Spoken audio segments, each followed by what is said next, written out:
Chapter 3. The story of Hagar and Ishmael. After the great flood, the family of Noah and those who came after him grew in number.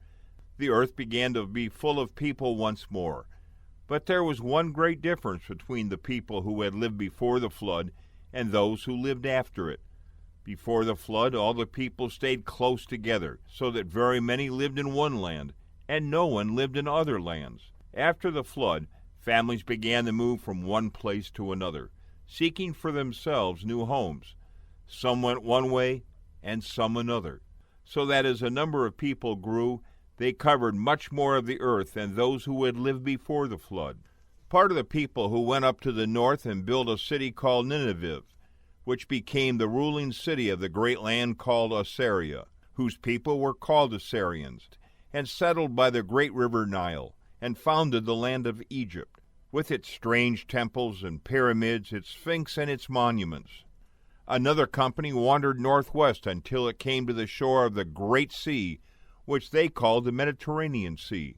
There they founded the cities of Sidon and Tyre, where the people were sailors, and bringing home many things from the other lands, to sell to the people of Babylon and Assyria and Egypt and other countries.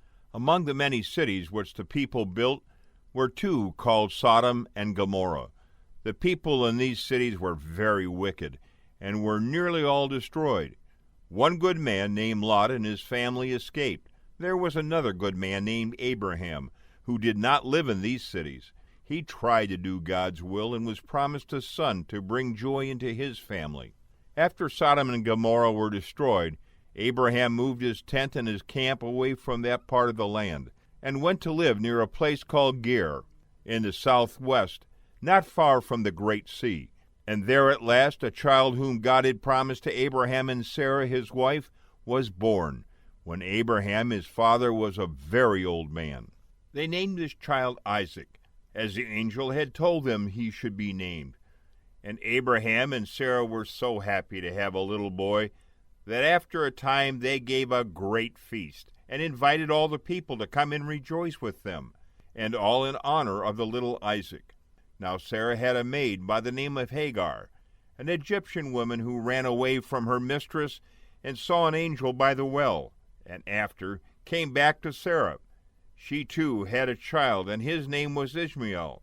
So now there were two boys in Abraham's tent, the older boy Ishmael, the son of Hagar, and the younger boy Isaac, the son of Abraham and Sarah.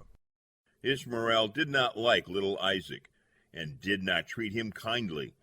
This made his mother Sarah very angry, and she said to her husband, "I do not wish to have this boy Ishmael growing up with my son Isaac. Send away Hagar and her boy, for they are trouble to me."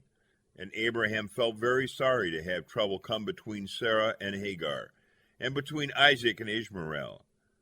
For Abraham was a kind and good man, and he was friendly to them all. But the Lord said to Abraham, "Do not be troubled about Ishmael and his mother. Do as Sarah has asked you to do, and send them away. It is best that Isaac should be left alone in your tent, for he is to receive everything that is yours. I, the Lord, will take care of Ishmael, and will make a great people of his descendants, those who shall come from him." So the next morning Abraham sent Hagar and her boy away, expecting them to go back to the land of Egypt, from which Hagar had come. He gave them some food for the journey and a bottle of water to drink by the way. The bottles in that country are not like ours, made out of glass. They are made from the skin of a goat. One of these skin bottles Abraham filled with water and gave to Hagar, and Hagar went away from Abraham's tent leading her little boy. But in some way she lost the road, and wandered over the desert, not knowing where she was, until all the water in the bottle was used up. And her poor boy, in the hot sun and burning sand, had nothing to drink. She thought that he would die of this terrible thirst, and she laid him down under a little bush, and then she went away, for she said to herself, "I cannot bear to look at my poor boy suffering and dying for want of water." And just at that moment, while Hagar was crying, and her boy was moaning with thirst, she heard a voice saying to her, "Hagar, what is your trouble? Do not be afraid, God has heard your cry and cry of your child. God will take care of you both, and will make your boy a great nation of people." It was the voice of an angel from heaven, and then Hagar looked, and there, close at hand, was a spring of water in the desert.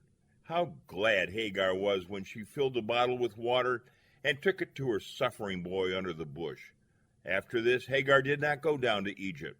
She found a place where she lived and brought up her son in the wilderness, far from other people.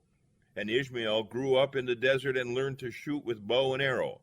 He became a wild man, and his children after him grew up to be wild men also. They were the Arabians of the desert, who even to this day have never been ruled by any other people, but wander through the desert and live as they please. So Ishmael came to be the father of many people, and his descendants, the wild Arabians of the desert, are living unto this day in that land.